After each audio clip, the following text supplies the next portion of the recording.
Assalamualaikum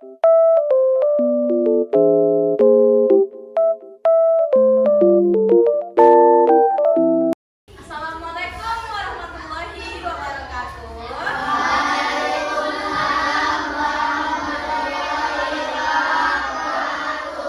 Selamat pagi.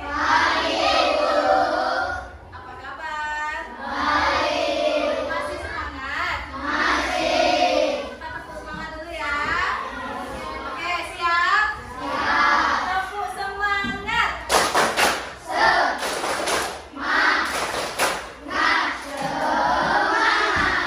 Terima kasih anak-anak ibu semuanya.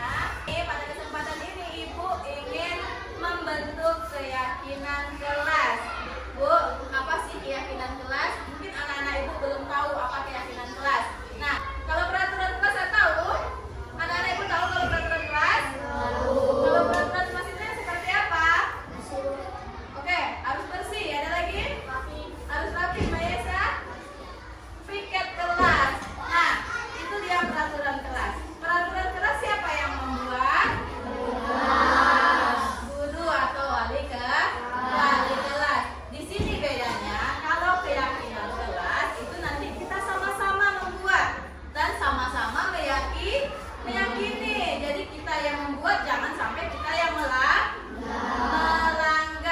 Oke, kira-kira di kelas ini peraturan kelasnya sudah berjalan atau belum? Sudah. Bagaimana?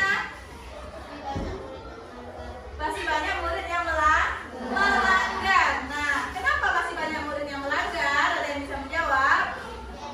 Kenapa anak-anak ibu masih melanggar? Contoh melanggarnya bagaimana? Apa, Mbak Yesa?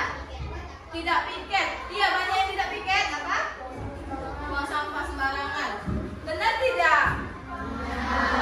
Benar. Nah, nanti kita sama-sama membuat keyakinan kelas. Yang mana keyakinan kelas ini kita susun bersama. Ya? Oke, anak-anak ibu punya kelas impian nggak? Harapannya seperti apa? Bagaimana? Yang bagaimana? Ada yang bisa? Bersih. Ada lagi? Rapi. Ada lagi?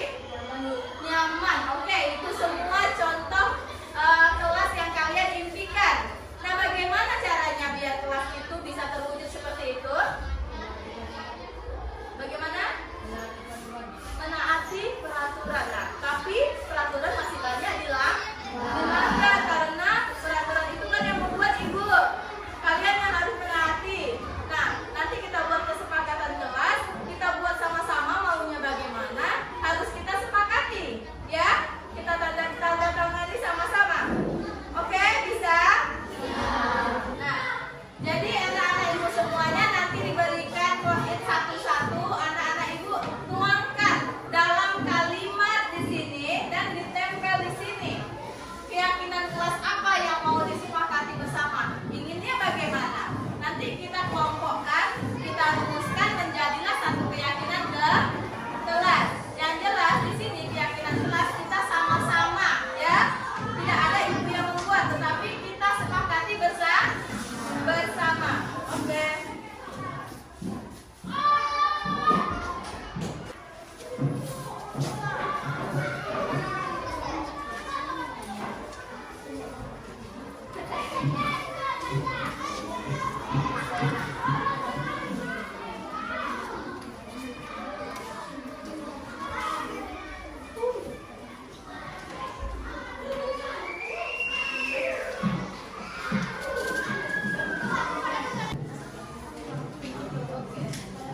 Sudah dapat semuanya?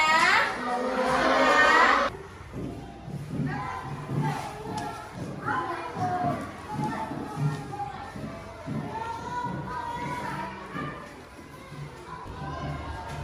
Silakan anak-anak ibu tuangkan dalam kalimat ataupun kata yang positif. Nah, keyakinan kelas ini membantu anak-anak ibu untuk mengendalikan disiplin dirinya.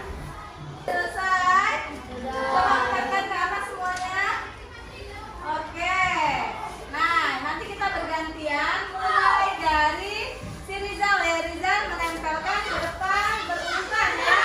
Oke, tempelkan di kanton depan. Contohnya,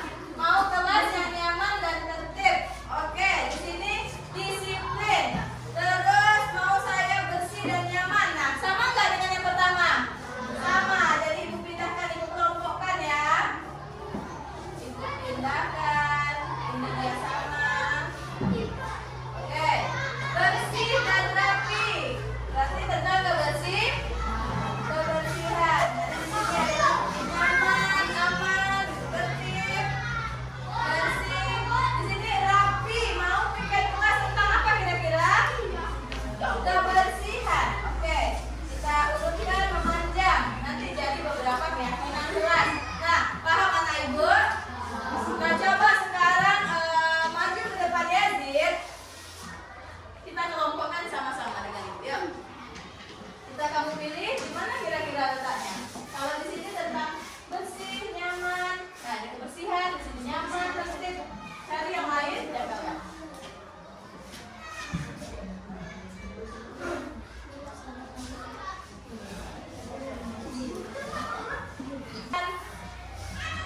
Nah, silakan Mayesa ambil, kelompokkan di bawah. Kebersihan dengan kebersihan. Setelah kita kelompokkan, ada berapa keyakinan ini? 1, 2, 3, 4, 5, 6. Nah, ada 6 keyakinan kelas yang akan kita buat. Nanti ibu buat yang rapi, ibu ketik, kita sama-sama menandatangani ya. Sudah sepakat maunya seperti ini kan kelasnya? Oke, ini kelas impiannya. Jadi inilah keyakinan kelas kita yang akan kita taati bersama. Bisa? Oke, anak-anak ibu semua, ini dia keyakinan kelas yang sudah kita susun, sudah kita sepakati bersama. Nah, agar anak-anak ibu bisa menaati keyakinan kelas yang telah kita buat, mari kita sama-sama menandatangan kesepakatan ini. Karena ini kesepakatan siapa yang membuat? Kita bersama. Jadi kita tanda tangan di sini semuanya bahwa kita menyepakati keyakinan kelas yang sudah kita buat. Keyakinan kelas 5B. Yang pertama, kita bersikap baik dan jujur. Yang kedua, kita saling menghormati. Ketiga, bekerja sama menjaga kebersihan kelas. Keempat, kita mengucapkan tolong dan terima kasih. Kelima, kita belajar dan bermain dengan aman. Keenam, kita gigih dan melakukan yang terbaik. Nah, ini dia kesepakatan yang sudah kita buat bersama. Silahkan mulai dari Rizal, kita tanda tangani bersama. Buat nama dan tanda tangannya ya.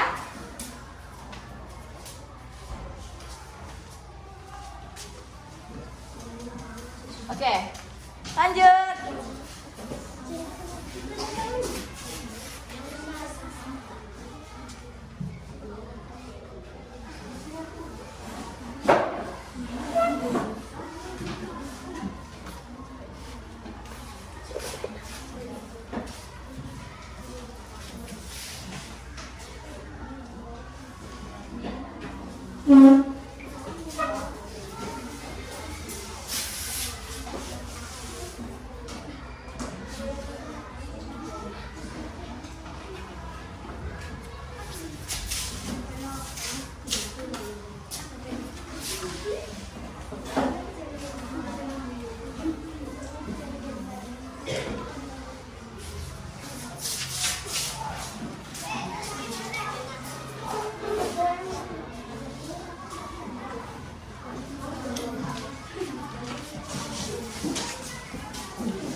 Bismillahirrahmanirrahim. Assalamualaikum warahmatullahi wabarakatuh.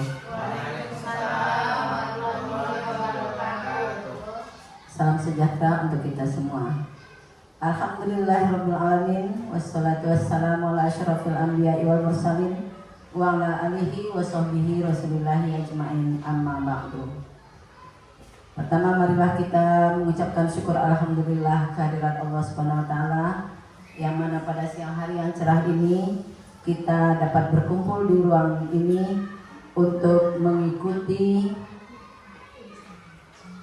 acara yang diadakan oleh Ibu Osti sebagai guru penggerak.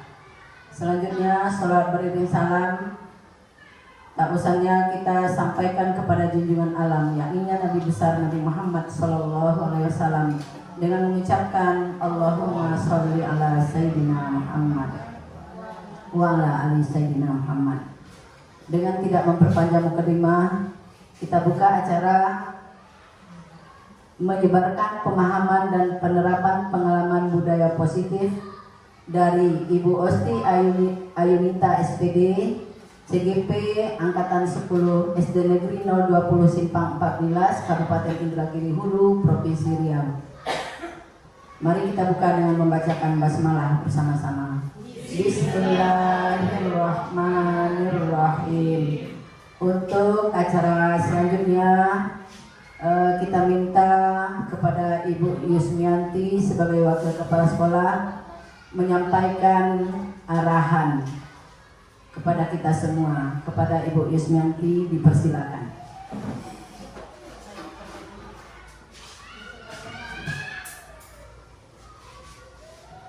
Bismillahirrahmanirrahim. Assalamualaikum warahmatullahi wabarakatuh.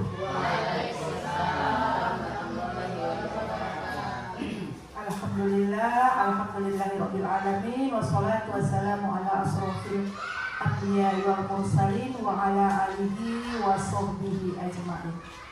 Alhamdulillah, mari kita senantiasa bersyukur kepada Allah Subhanahu wa taala, yang mana pada siang hari ini kita masih diberi Allah kesehatan, kemudahan, sehingga salah satu dari program Ibu Osti dan guru penggerak yang angkatan ke-10 ini mudah-mudahan berjalan dengan lancar.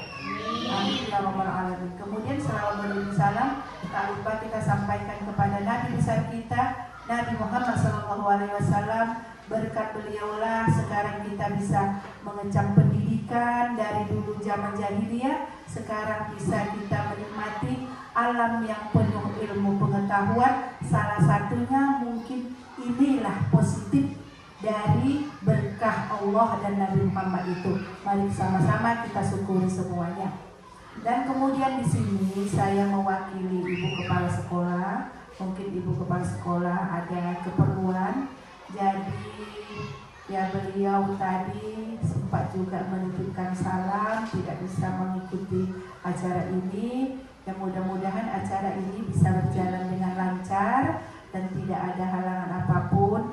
Kemudian nanti ada beberapa hal yang akan disampaikan. Mungkin yang pertama, kalaupun ilmu ini kita peroleh, hendaknya nanti bisa diterapkan di mana kita dalam melaksanakan tugas keseharian kita. Jangan ilmu ini dipendam. Sesudah selesai, dipendam ilmunya. Jadi kami mohon supaya diterapkan, supaya bisa berkembang.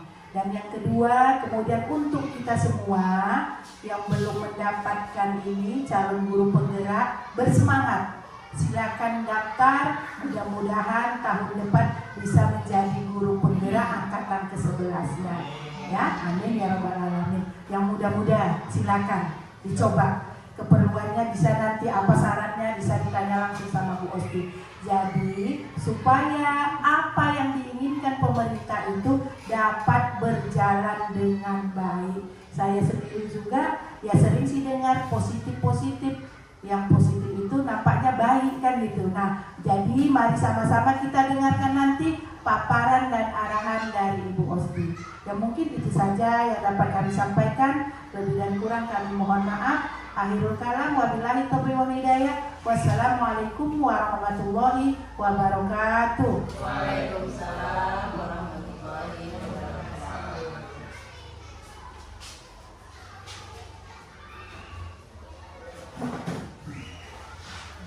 Terima kasih kita ucapkan kepada Ibu Ismanti yang telah memberikan arahan kepada kita semua. Untuk acara selanjutnya, marilah kita dengarkan paparan dari Ibu CGP Angkatan 10 dari SD Negeri 020 Simpang 15, yaitu Ibu Osti. Kepada Ibu Osti dipersilakan. Baik, terima kasih. Assalamualaikum warahmatullahi wabarakatuh. Baik, selamat siang, salam sejahtera untuk kita semuanya. Yang saya hormati Ibu Kepala Sekolah SD Negeri 020 Simpang 14 yang mewakili. Yang saya hormati Bapak Ibu guru hebat di SD Negeri 020 Simpang 14. Baik, perkenalkan saya di sini Osti Ayunita, calon guru penggerak angkatan 10, yang mana saya berdiri di sini untuk pemenuhan tugas saya, salah satu tugas saya di modul 1.4 budaya positif, yang mana aksi nyatanya harus menebarkan pemahaman dan penerapan pengalaman budaya positif ke rekan sejawat maupun juga ke peserta didik. Nah, pada peserta didik sudah saya lakukan pada minggu sebelumnya untuk membuat keyakinan kelas bersama. Kali ini mudah-mudahan acara menyebarkan pemahaman dan penerapan pengalaman budaya positif kita bisa berjalan dengan lancar. Dengan rasa senang dan hormat saya dapat berdiri di hadapan Bapak Ibu sekalian. Dalam waktu lebih kurang 120 menit ke depan, saya akan memandu materi yang akan saya kupas tentang budaya positif. Budaya positif di sini memiliki beberapa konsep inti. Yang pertama, perubahan paradigma belajar. Yang kedua, disiplin positif. Ketiga, motivasi perilaku manusia. Keempat, kebutuhan dasar manusia. Kelima, nilai-nilai kebajikan. Keenam, keyakinan kelas. 7, posisi kontrol guru. Yang kedelapan, segitiga restitusi. Oke. Baik Bapak Ibu semua, apa masih semangat siang ini? Masih. Kita memulai konsep inti budaya positif. Bersediakah Bapak Ibu untuk ice breaking dulu sejenak, memusatkan konsentrasi kita ke pemahaman yang akan kita saksikan bersama. Oke, diminta kesediaannya Bapak Ibu untuk berdiri berhadapan-hadapan di sisi kanan dan di sisi kiri, berhadapan, saling berhadapan. Kita ice breaking sebentar ya Bapak Ibu. Ya. Berhadapan Pak. Nah, Bapak Ibu sekalian, di ice breaking ini saya akan menunjuk Bapak Ibu. Setelah saya tunjuk, Bapak Ibu menyebutkan satu benda yang ada di kelas ini. Contoh ya, saya contohkan. Ibu Yepi, Pensil. Ibu Maleni, pena atau meja, lampu, apapun benda yang ada di buku ini. Tapi Ibu harus ingat benda apa yang Ibu sebut tadi. Oke. Meja, kursi, angin, buku, bingkai foto. Foto tadi. Foto, oke. Jam dinding, lampu. Oke, kita mulai ya Ibu ya. Tapi harus disebut dulu. Kalau misalnya benda kita yang disebut, sebut dulu. Lampu, meja, jam dinding. Nah, gitu. Oke, jadi harus disambung. Cepat ya. Oke, kita mulai. Osti yang pertama. Selebihnya nanti Bapak Ibu. Jadi tidak bebas namanya yang ingat. Tapi nunjuknya harus tepat, Bu. Nah, ya. Oke, kita mulai ya. Oke, foto. Kursi. Foto kursi. Oke, lanjut. Kursi. Ya, lanjut. Kursi.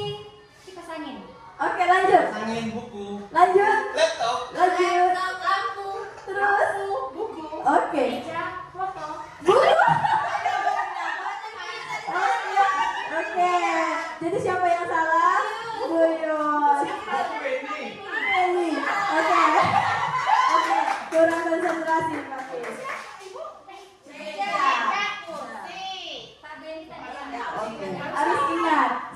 lagi ya Bu. Oke. Baik. Jam dinding.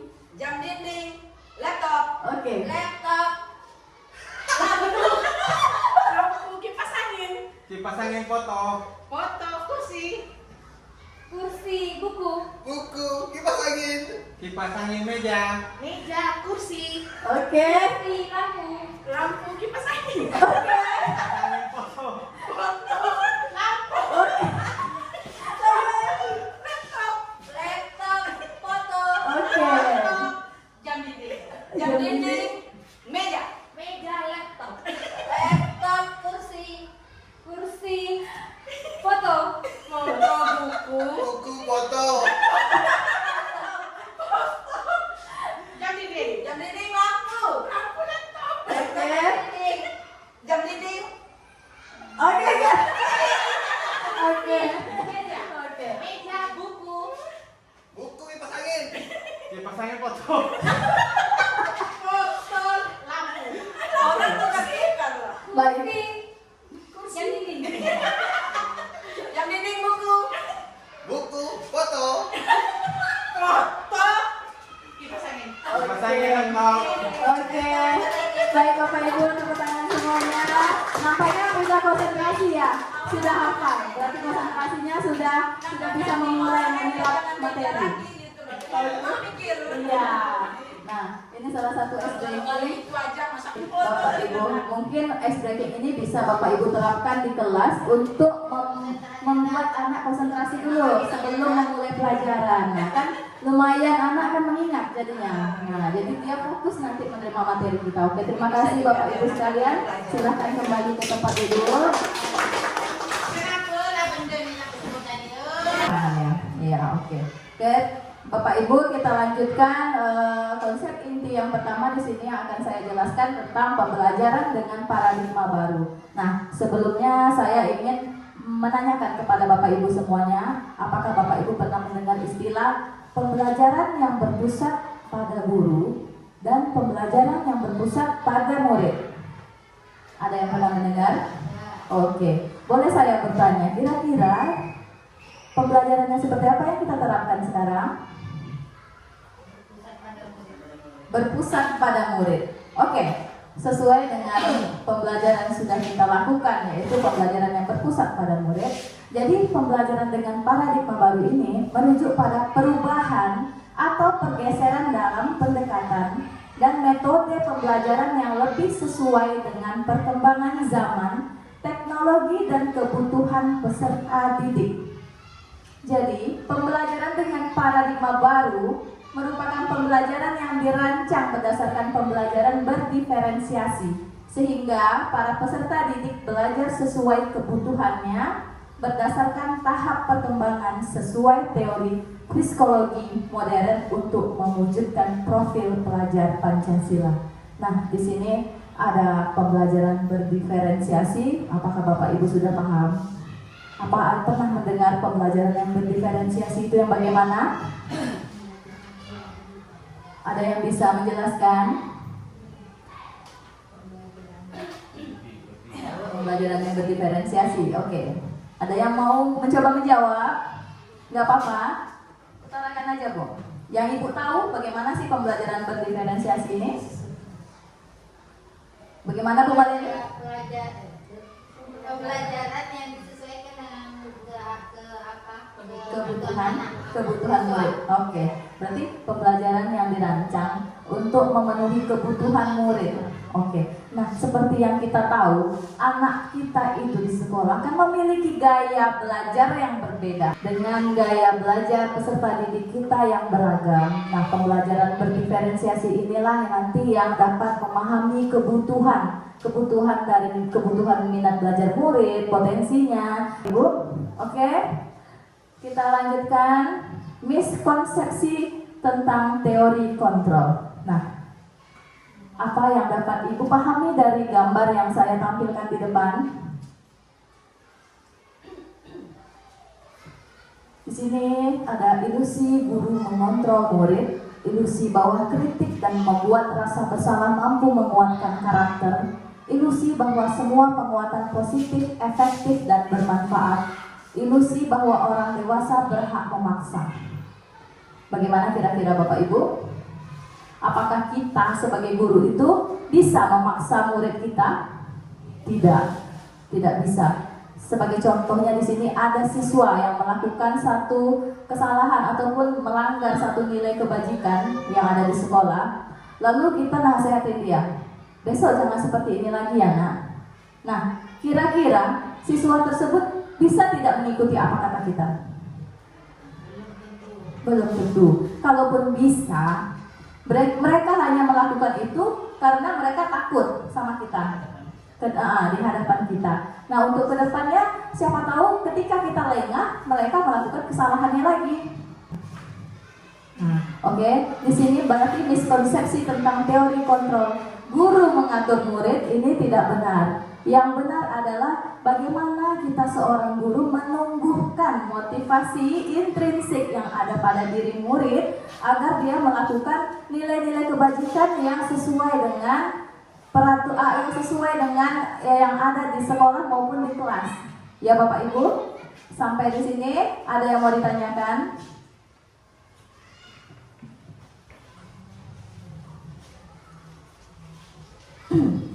Kita lanjut. Oke.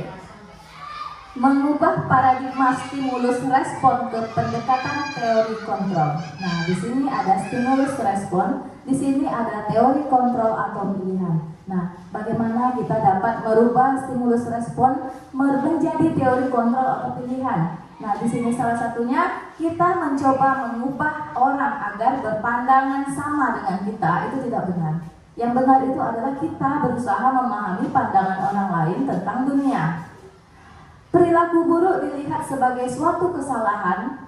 Teori kontrolnya semua perilaku memiliki tujuan. Nah, baik Bapak Ibu, lanjut. Orang bisa mengontrol saya. Hanya Anda yang bisa mengontrol diri Anda. Benar tidak Bapak Ibu? Ya, benar. Pemaksaan ada pada saat bujukan gagal. Kolaborasi dan konsensus menciptakan pilihan-pilihan baru. Terakhir, model berpikir menang atau kalah. Nah, ini dia. Yang benar model berpikir menang-menang. Nah, ya Bapak Ibu, kita lanjutkan di sini disiplin positif. Disiplin positif ini merupakan salah satu cara penerapan disiplin yang bertujuan untuk menumbuhkan kesadaran serta memberdayakan peserta didik tanpa imbalan, penghargaan atau reward, ancaman atau hukuman. Nah, disiplin positif ini tidak ada penghargaan, tidak ada reward, ancaman ataupun hukuman Bapak Ibu semuanya. Kenapa Bapak Ibu tidak boleh ada ancaman, reward ataupun hukuman? Ada yang bisa menjelaskan?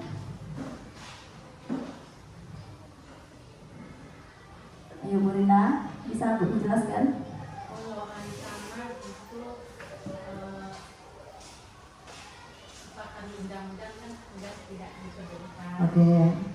Kalau penghargaan reward itu bisa melemahkan anak yang tidak bisa tambah merendah hati. Kalau yang bisa tambah menyombongkan diri. Oke, benar. Apalagi memberi hukuman ya Bu? Ya. Oke. Jadi dalam menciptakan disiplin positif itu kita memberdayakan peserta itu agar tidak terbiasa menerima penghargaan, reward, ancaman ataupun hukuman. Sebagai pendidik, tujuan kita adalah menciptakan peserta didik yang memiliki disiplin diri sehingga mereka berperilaku mengacu kepada nilai-nilai kebajikan universal dan memiliki motivasi intrinsik dalam perubahan perilaku ke arah yang lebih baik. Nah, nilai-nilai kebajikan universal itu yang seperti apa? Nilai sifat-sifat positif manusia yang merupakan tujuan mulia yang ingin dicapai setiap individu. Nilai kebajikan itu disepakati bersama, tak terlepas dari suku, bahasa, agama, maupun latar belakang. Salah satu contohnya profil pelajar Pancasila itu memiliki nilai-nilai kan Bu? Ada berapa nilai yang terkandung dalam profil pelajar Pancasila? Oke, ada beriman dan bertakwa pada Tuhan Yang Maha Esa, berakhlak mulia, berkebinekaan global, gotong royong, mandiri, kreatif, dan bernalar kritis. Nah,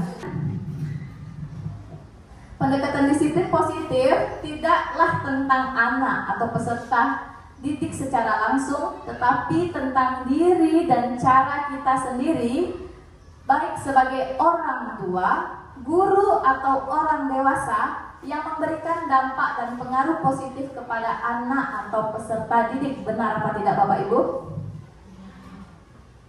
Benar? Oke. Motivasi perilaku manusia. Nah, di sini guru harus mengetahui 3 motivasi perilaku manusia. Ada 3 untuk menghindari ketidaknyamanan ataupun hukuman.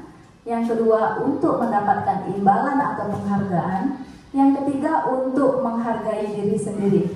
Nah, Bapak Ibu, kalau kita sudah memahami ketiga motivasi perilaku manusia ini, kita dapat memilah motivasi apa yang muncul pada diri murid kita. Nah, jika murid kita masih menunjukkan motivasi yang pertama dan kedua, motivasi pertama dan kedua ada apa, Bu? Ya, hukuman dan imbalan dan penghargaan. Berarti murid kita itu masih memunculkan motivasi eksternal. Berarti dia masih mengharapkan, dia takut dapat hukuman, ataupun dia ingin mendapatkan penghargaan atau hadiah yang kita tahu. Nah, berarti motivasi yang ada pada diri murid kita itu adalah motivasi eksternal. Jika murid kita menunjukkan motivasi yang ketiga, yaitu menghargai diri sendiri, berarti motivasi yang ada pada diri murid itu adalah motivasi internal. Oke? Motivasi internal menurut Ki Hajar Dewantara, merdeka itu artinya tidak hanya terlepas dari perintah, akan tetapi juga cakap buat memerintah diri sendiri. Nah, ini dia tadi kata dari Ki Hajar Dewantara yang sesuai dengan motivasi perilaku manusia tadi ya Bapak Ibu. Motivasi internal ini menciptakan disiplin positif dan sikap merdeka. Jika murid sudah memiliki motivasi internal, maka dia bisa menciptakan budaya positif untuk dirinya sendiri di kelas maupun di sekolah. Oke, kita masuk ke posisi kontrol guru. Nah, di sini ada 5 posisi kontrol guru: penghukum, pembuat rasa bersalah, teman, pemantau, dan yang terakhir manajer. Nah, kira-kira nanti setelah kita mempelajari posisi kontrol guru ini, Bapak dan Ibu diharapkan dia tahu, oh ternyata saya posisi kontrol saya di sekolah bersama murid ini posisi yang teman, atau pembuat rasa bersalah, atau mungkin manajer. Nah, kita lihat cuplikan video di samping ini ya Bapak Ibu. Di sini yang pertama posisi kontrol penghukum.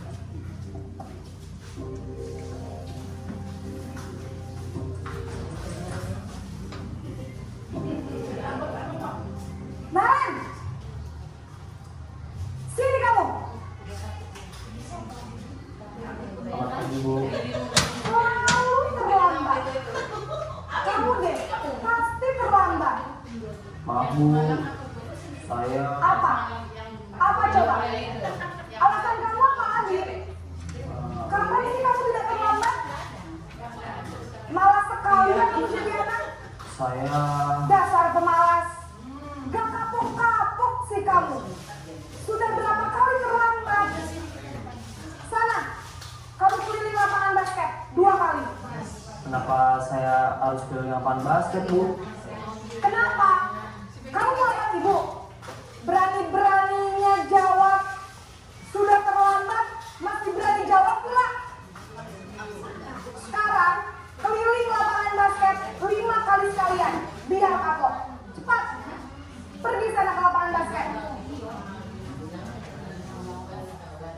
Oke. Baik Bapak Ibu, sudah kita saksikan bersama video posisi kontrol penghukum. Nah, Posisi kontrol penghukum ini memiliki dampak penggunaan hukuman hanya akan merugikan murid di jangka panjang dibanding perubahan perilaku yang bisa saja hanya terjadi sementara. Benar tidak Bapak Ibu? Iya, jadi murid itu hanya melakukannya hanya pada saat itu. Ya, tidak bisa merubah murid untuk menjadi siswa yang tidak terlambat lagi seperti video tadi Sinaren. Oke, kita lanjutkan ke posisi kontrol pembuat rasa bersalah.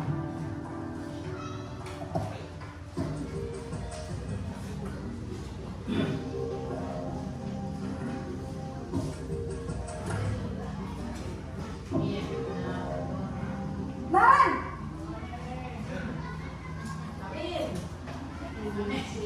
Selamat pagi, Bu. Naren, kamu kenapa terlambat lagi, nak? Ya Tuhan, Naren, kamu senang ya bikin ibu susah ya? Kalau kamu terlambat lagi, nanti ibu yang ditegur bapak kepala sekolah, nak. Disangka ibu tidak bisa mendidik kamu. Duh, gimana ini? Maaf, Bu. Duh, Gusti Naren, kamu suka ya kalau ibu ditegur bapak kepala sekolah? Terus, sekarang ibu harus tulis apa ini di buku absen? Ini kamu sudah sering terlambat loh. Ibu harus apa coba? Maaf, Bu. Maaf sekali. Ya sudah, lain kali jangan bikin ibu susah lagi ya nak ya. Ibu tidak akan kuat lagi kalau kamu begini terus. Bisa jantungan kalau ibu tegur bapak kepala sekolah. Sana cepat kelas. Maaf ya, Bu. Maaf sekali. Oke, di posisi kontrol pembuat rasa bersalah. Sudah 2 video kita saksikan ya Bapak Ibu. Yang pertama penghukum, posisi kontrol pembuat rasa bersalah. Nah, posisi kontrol pembuat rasa bersalah ini, murid-murid malah akan memandang buruk dirinya sendiri dan merasa tidak berharga karena disalahkan oleh gurunya. Benar tidak? Iya. Mau jadi apa? Kamu tidak kasihan sama ibu ya katanya. Nanti ibu yang kena marah katanya. Oke, kita lanjut posisi kontrol berikutnya. Posisi kontrol teman.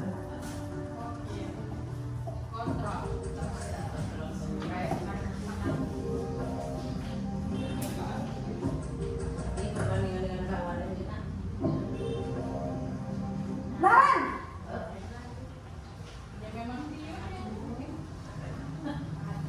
Selamat pagi, Bu. wah sudah jam berapa ini nak? Terlambat lagi ya sayang. Iya, Bu. Habis ibu saya lupa membangunkan saya, Bu. Kamu malah menyalahkan ibu kamu. Kamu bukannya anak yang larinya paling kencang. Kok terlambat sih? Iya, Bu. Saya memang terlambat bangun tadi.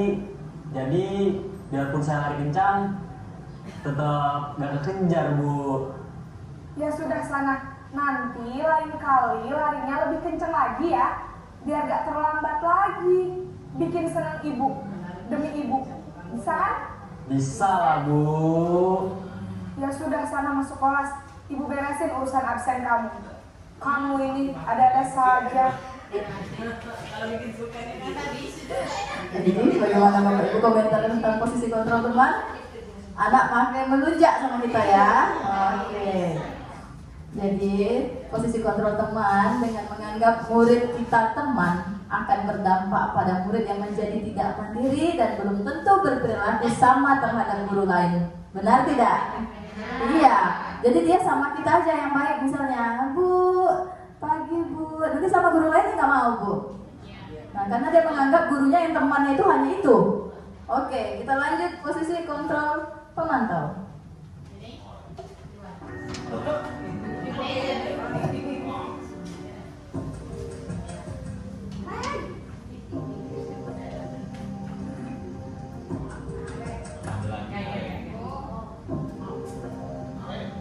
Naren,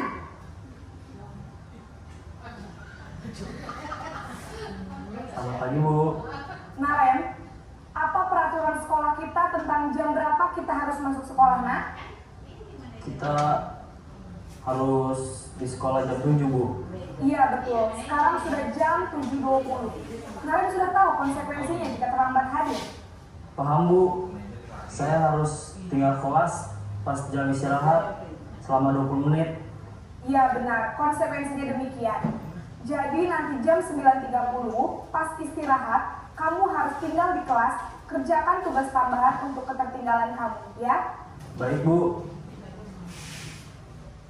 Bagaimana Bapak Ibu? Posisi kontrol pemantau ini bagaimana? Oke lah. Oke. Apa kita mau lihat posisi kontrol selanjutnya? Oke, jadi posisi kontrol pemantau ini, murid akan menghitung konsekuensi, Bu, dan hadiah tanpa memahami sepenuhnya nilai kebajikan yang dituju. Murid tidak sepenuhnya mandiri. Ya, karena dia ada kesempatan. Oke. Ya, benar Bapak Ibu, kita lanjut. Posisi kontrol manajer yang terakhir.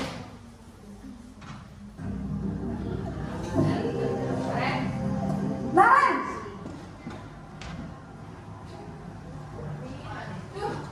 Selamat pagi, Bu. Selamat pagi Naren. Maaf, Bu. Saya terlambat. Iya, sekolah masuknya jam 7, sekarang sudah jam 7.20. Jadi sekarang bagaimana ini Naren? Maaf, Bu. Saya lupa setel alarm saya semalam. Baiklah, menurut kamu, keyakinan sekolah yang mana yang perlu kamu tingkatkan? Menghargai diri sendiri dan orang lain mungkin ya, Bu. Setuju. Jadi, apakah Naren meyakini prinsip saling menghormati tersebut? Iya, Bu. Saya meyakininya. Apakah Naren bersedia memperbaiki masalah keterlambatan ini? Bersedia, Bu. Bagaimana kamu akan perbaiki masalah keterlambatan ini? Saya akan coba untuk tidak lupa menyetel alarm saya, Bu. Baik, kalau Naren lupa menyetel alarm di rumah, ada orang yang kira-kira bisa bantu mengingatkan tidak?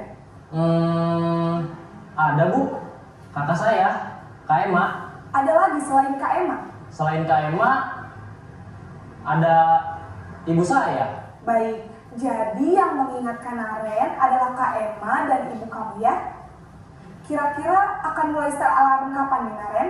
Setelah pulang sekolah, akan segera saya lakukan. Baik, jadi Naren akan setel alarm untuk bangun besok pagi dan akan diingatkan oleh kakak dan ibunda Naren ya.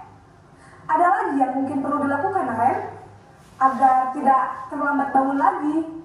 Tidak ada, Bu. Baik Naren, terima kasih untuk kerjasama kamu. Sekarang kamu perlu kembali ke kelas untuk belajar. Baik, Bu. Terima kasih. Nah, baik Bapak Ibu, bagaimana posisi kontrol yang terakhir ini, posisi kontrol manajer? Kira-kira menurut Bapak Ibu bagaimana? Bisa? Oke. Jadi di antara kelima posisi kontrol yang telah kita pelajari tadi Bapak Ibu, posisi kontrol manajer inilah yang paling ideal diterapkan untuk murid. Karena apa? Karena dia berfokus pada murid dan membuat murid mengidentifikasi salahnya sendiri. Jadi bukan kita yang membilang, Naren, kamu terlambat ya. Tidak, jadi hanya guru tadi hanya bilang sekarang sudah jam segini, maaf Bu, kata muridnya saya terlambat. Nah, kan? Terus juga menanyakan, kita harus melakukan apa, kenapa dia terlambat, terus apa yang bisa dia lakukan karena keterlambatannya tadi. Nah, inilah dia posisi kontrol manajer Bapak Ibu semua. Posisi kontrol manajer, ini dia tadi mengajak murid berefleksi atas tindakannya dan menemukan solusi yang bisa memperbaiki kesalahannya, berfokus pada murid dan murid menjadi mandiri. Oke, di sini ada satu kasus nih Bapak Ibu, saya bacakan saja ya. Sabrina hari itu bangun terlambat dan terburu-buru sampai di sekolah. Dia pun akhirnya sampai di gerbang sekolah, tapi baru menyadari kalau tidak menggunakan sepatu hitam seperti tertera di peraturan sekolah. Di depan pintu kelas, Pak Lukman memperhatikan sepatu Sabrina yang berwarna coklat. Sabrina berusaha menjelaskan bahwa dia terburu-buru dan salah mengenakan sepatu. Pak Lukman menanyakan Sabrina, apa peraturan sekolah tentang seragam warna sepatu?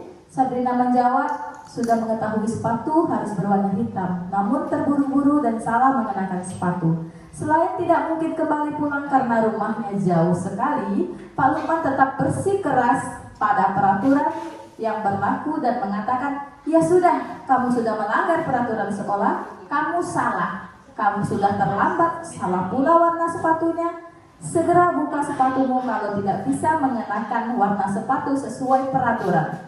Sabrina meminta maaf dan memohon kembali pada Pak Lukman agar tetap dapat mengenakan sepatunya dan berjanji tidak akan mengulangi kesalahannya. Namun Pak Lukman tidak mau tahu. Tidak, kamu telah melanggar peraturan sekolah, kamu tidak sanggup ambil sepatu di rumah atau diantarkan sepatu ke sekolah. Ya sudah, kamu tidak bersepatu saja seharian di sekolah. Sekarang copot sepatumu dan silahkan belajar tanpa sepatu seharian. Sabrina pun dengan berat hati mencopot sepatu dan memberikannya kepada Pak Lukman. Seharian dia tidak berani berkeliling sekolah karena malu dan lebih banyak berdiam diri di kelas tanpa alas sepatu. Oke, ini tadi kasusnya si Sabrina, Bapak Ibu. Dalam kasus di atas, posisi kontrol apa yang diambil oleh Bapak Lukman? Ayo kira-kira. Ada yang lain, Ibu? Hukuman? Hukuman. Kenapa hukuman, Ibu? Bisa dijelaskan? Oke, karena dia menghukum Sabrina yang tidak mengenakan sepatu. Terus dia mengambil sepatu Sabrina, mencopot. Sehingga Sabrina ini, nah, dia tidak berani berkeliling sekolah karena malu dan lebih banyak berdiam diri di kelas tanpa alas sepatunya. Bila Pak Lukman mengambil posisi seorang manajer, apa yang akan dikatakannya? Pertanyaan-pertanyaan seperti apa yang akan diajukan ke Sabrina? Kira-kira, ayo Bapak Ibu. Sepatu hitamnya kemana? Sepatu hitamnya kemana? Lalu, kira-kira pertanyaan apa yang tepat? Kenapa? Tidak memakai sepatu hitam ke sekolah. Iya, terus bisa ceritakan kenapa bisa terlambat dan menggunakan sepatu warna hitam? Sepatu tidak berwarna hitam. Oke, nah di sini perlu diingat ya Bapak Ibu, posisi control manager ini selain dia memvalidasi identitas, dia memvalidasi tindakannya, lalu dia baru menanyakan keyakinannya, menggiring anak untuk menjelaskan lalu kasih solusi atas masalah dia. Bukan kita yang ngasih ya Bu, kita hanya menggiring. Iya, dia bercerita sendiri. Iya benar Bu. Oke, kita masuk ke keyakinan kelas. Mengapa tidak peraturan saja? Mengapa harus keyakinan kelas? Ayo. Kalau keyakinan kelas hanya dibuat dan disepakati dalam kelas itu. Oke, benar. Kalau peraturan? Kalau peraturan satu sekolah. Oke. Berarti semua harus mematuhi peraturan yang dibuat. Oke. Jadi di antara dua kesepakatan kelas bisa di depan, mana yang merupakan keyakinan kelas Bapak Ibu? Keyakinan kelas.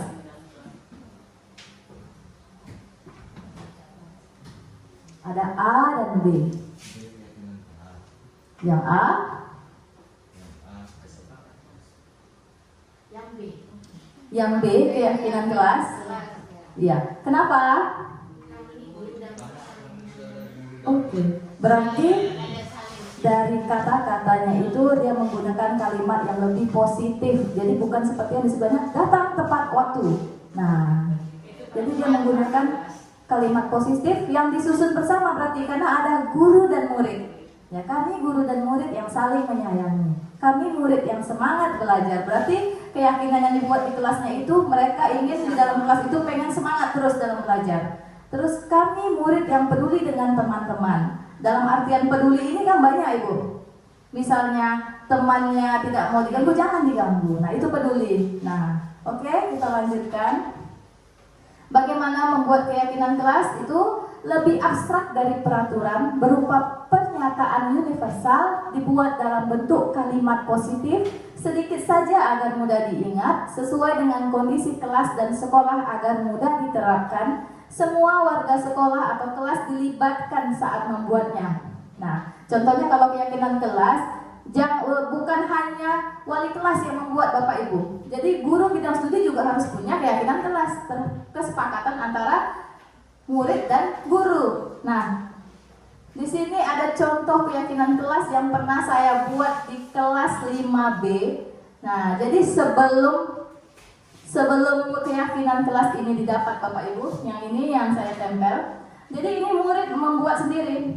Saya bertanya pada murid, "Nah, kira-kira tahu nggak keyakinan kelas itu apa?" Nggak tahu, Bu. Mereka tahunya peraturan. Tidak boleh seperti ini, tidak boleh seperti ini. Siapa yang buat peraturan? Nah, guru katanya. Nah, jadi saya kirim bagaimana keyakinan kelas ini kita sama-sama membuat, tapi kita harus patuhi ya nak. Kalian harus bertanggung jawab dengan keyakinan yang kalian buat. Jadi saya tanyakan kembali, anak-anak pengennya kelasnya seperti apa? Nah, ini dia Bu. Mereka menempel, saya pengen kelas seperti ini, yang bersih. Saya pengen kelas teman-teman tidak mengganggu, tidak mencontek. Nah, banyak. Jadi dari banyak kelas-kelas impian yang mereka harapkan, mereka tempel-tempel ini. Jadi saya rumuskan, karena kan banyak kata-katanya yang hampir sama tentang kebersihan. Pengennya teman-teman piket semua kan itu sama tentang kebersihan kan. Jadi saya rumuskan menjadi beberapa keyakinan kelas. Dan saya mengajak murid-murid menandatangani kesepakatan itu bersama. Jadi mereka lebih bertanggung jawab. Oke, kita lanjutkan. Segitiga restitusi. Di sini suatu proses dialog yang dijalankan oleh guru agar dapat menghasilkan murid yang mandiri dan bertanggung jawab. Jadi dalam segitiga restitusi itu ada 3 tahapan Ibu. Yang pertama ada menstabilkan identitas, ada validasi tindakan yang salah. Yang ketiga menanyakan keyakinan. Oke, menstabilkan identitas berdasarkan prinsip membuat kesalahan adalah bagian dari proses pembelajaran. Jadi di sini sebelum kita menggunakan segitiga restitusi, menerapkan proses segitiga restitusi ini, kita harus memahami dulu menstabilkan identitas itu seperti apa, memvalidasi tindakan seperti apa, dan menanyakan keyakinan seperti apa. Nah, di sini menstabilkan identitas seperti ini, Bu. Jika ada murid kita yang melanggar satu nilai kebajikan, contohnya tidak ada manusia yang sempurna. Nah, kita stabilkan dia dulu supaya dia tidak tersulut emosinya. Siapa tahu anak ini habis berkelahi ya, Bu. Mereka pasti emosi, nggak mau bicara kadang. Jadi kita harus membuat dia tenang dulu. Kita stabilkan dia. Nah, ibu atau bapak juga pernah kok melakukan kesalahan atau ibu dan bapak tidak mau mencari siapa yang salah, tapi ingin mencari solusi dari permasalahan ini. Nah, jadi dengan begitu, contoh-contoh pertanyaan seperti ini, anak-anak kita lebih stabil, Bu. Lebih bisa kita ajak diskusi nanti dia. Terus selanjutnya di sini validasi tindakan yang salah. Nah, berdasarkan prinsip setiap perilaku berupaya memenuhi suatu kebutuhan tertentu. Nah, di sini kamu pasti punya alasan mengapa melakukan itu. Nah, jadi semua murid itu, Bu, melakukan tindakan yang tidak sesuai dengan nilai kebajikan pasti punya alasannya. Contohnya berkelahi, saya diajak duluan, Bu, katanya. Nah, kita harus tanyakan tindakannya yang salah itu. Kamu patut bangga karena telah melindungi sesuatu yang penting buatmu. Nah, ini contoh pertanyaannya. Menanyakan keyakinan berdasarkan prinsip teori kontrol bahwa pada dasarnya kita termotivasi secara intrinsik. Apa keyakinan kelas kita? Nah, setelah kita buat tadi keyakinan kelas kan, rasa peduli itu kan seharusnya mereka tidak berantem, Bu. Nah, apa keyakinan kelas kita? Mereka akan mengingat, oh iya Bu, saya harus peduli dengan teman-teman saya. Nah, kira-kira dengan dia berantem, peduli tidak? Nah, dia akan mengingat, oh iya saya salah. Nilai-nilai apa yang telah disepakati bersama? Kamu ingin jadi orang yang seperti apa? Nah, pertanyaan seperti ini bisa kita tanyakan saat melakukan tahap menanyakan keyakinan. Ini ada contoh kasus yang sudah saya lakukan dengan salah satu murid. Rizka terlambat datang ke sekolah, akibatnya ia tidak melakukan piket kelas. Beberapa teman sekelasnya marah pada Rizka karena sering terlambat dan tidak piket kelas. Di sini ada videonya Bapak Ibu, bisa disimak. Di sini saya ada melakukan 3 tahap segitiga restitusi untuk memecahkan permasalahan pada murid.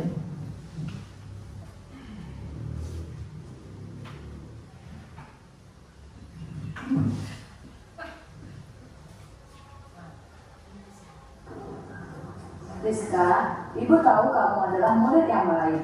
Biasanya kamu juga bertanggung jawab. Nah, bagaimana perasaanmu hari ini? Saya sedih karena datang terlambat lagi, Bu.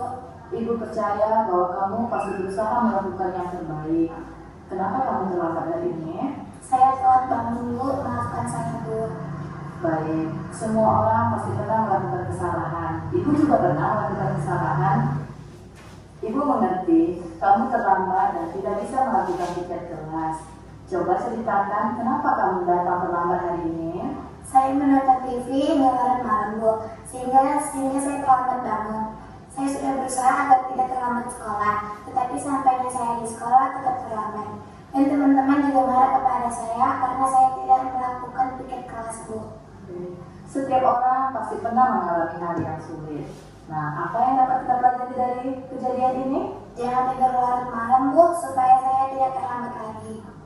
Benar, ibu tahu teman-teman kamu marah. Nah, bagaimana perasaanmu terhadap reaksi mereka? Saya sedih, Bu. Menurut Rizka, mengapa piket kelas itu penting bagi kita semua? Karena kelas yang bersih, nyaman untuk belajar, sesuai keyakinan kelas yang kita buat bersama, yaitu aman, nyaman, dan bersih. Nah, sekarang bagaimana perasaan kamu jika berada di posisi teman-temanmu yang melaksanakan piket kelas tanpa bantuan? Saya juga pasti bakalan marah, Bu.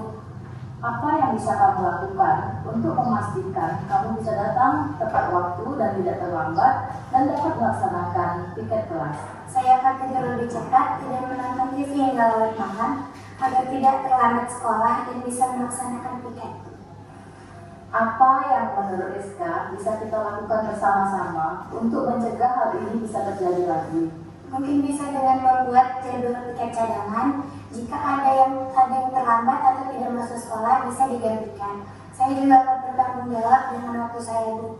Baik, nanti akan diusulkan di kelas. Tetap semangat dan sekarang kembali ke kelas. Terima kasih, Bu.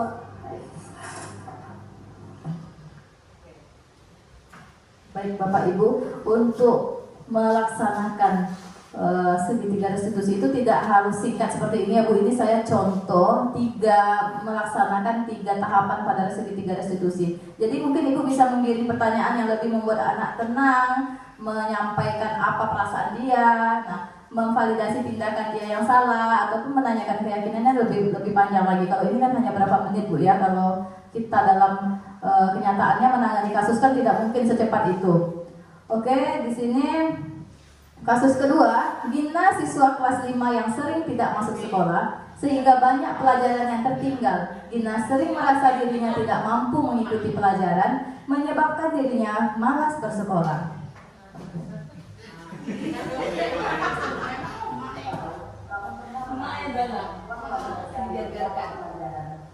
Apa hal yang membuat bangga tentang diri kamu? Karena bisa bekerja sama dengan teman. Ibu tahu kamu ingin berhasil di sekolah. Apa yang membuatmu bersemangat untuk datang ke sekolah setiap hari?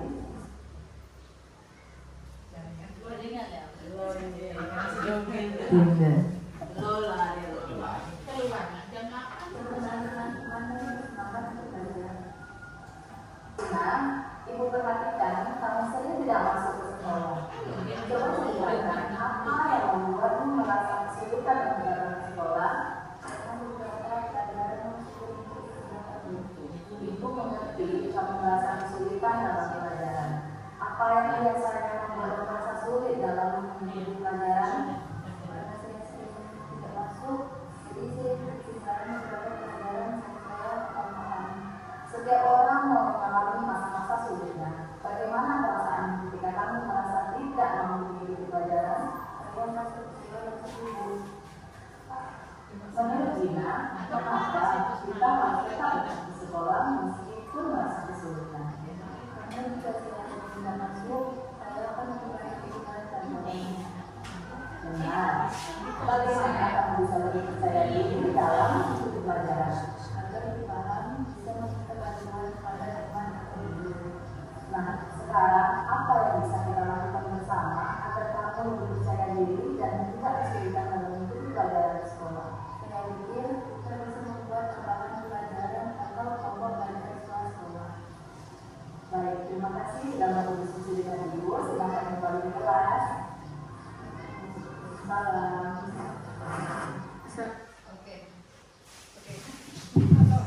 Baik Bapak Ibu, dari dalam kita menangani kasus anak yang membuat kesalahan ataupun melanggar nilai-nilai kebajikan, itu kita tidak bisa menanyakannya di kelas di depan temannya ataupun di depan guru lain.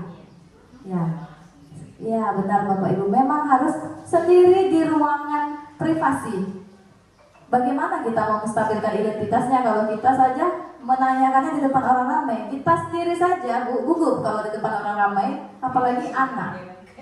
Nah, ya, kalau di SMP mungkin ada guru BK, ada ruangannya ya Bu ya. Nah, kalau di SD jika terjadi kesalahan seperti ini, kita bisa memanggil ke ruangan tertutup, ruangan yang privasi lah ya Bu, yang bisa mengekspor anak untuk berdiskusi, berbicara, menyampaikan pendapatnya, menganalisa analisis kesalahannya.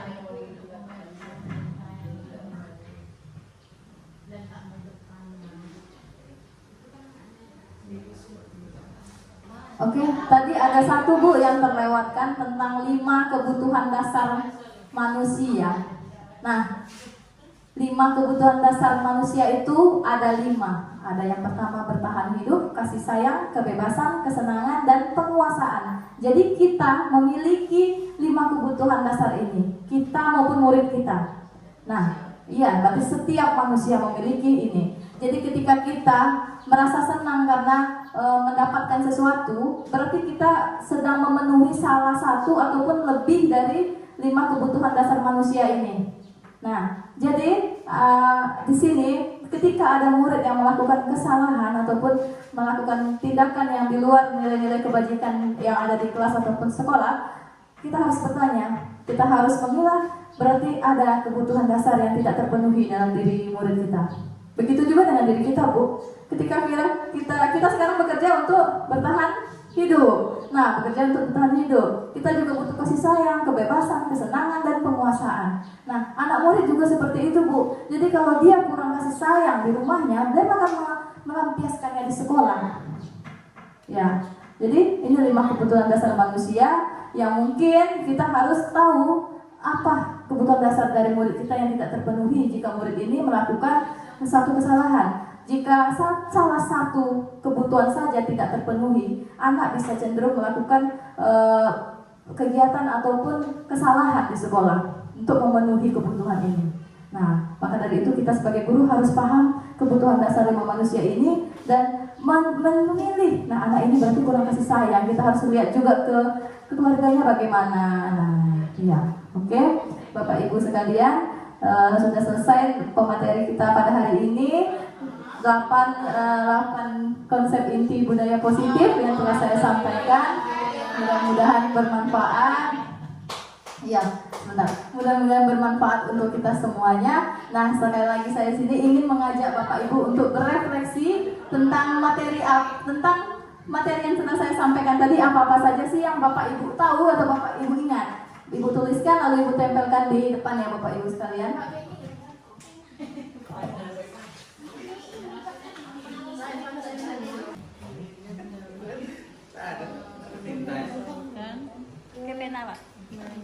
Bu, saya cuma ingat 5 dasar kebutuhan manusia.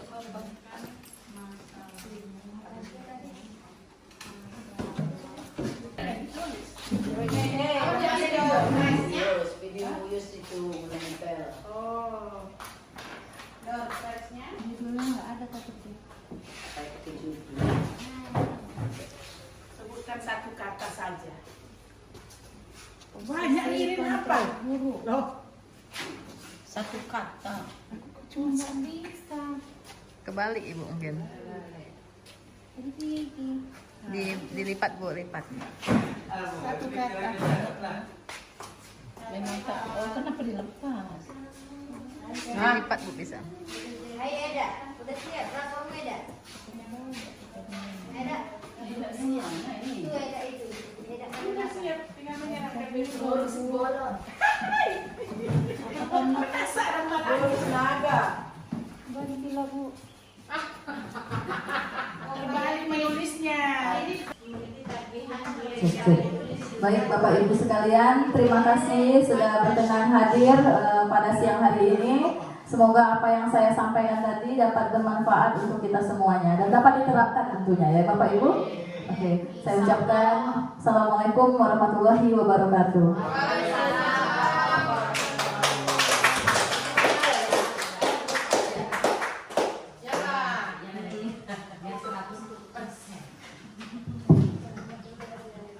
Baik Bapak Ibu, terima kasih kita ucapkan kepada Ibu Osti yang telah memberikan dengan jelas dan memaparkan apa-apa yang perlu kita lakukan sebagai guru untuk kedepannya dalam meningkatkan atau dalam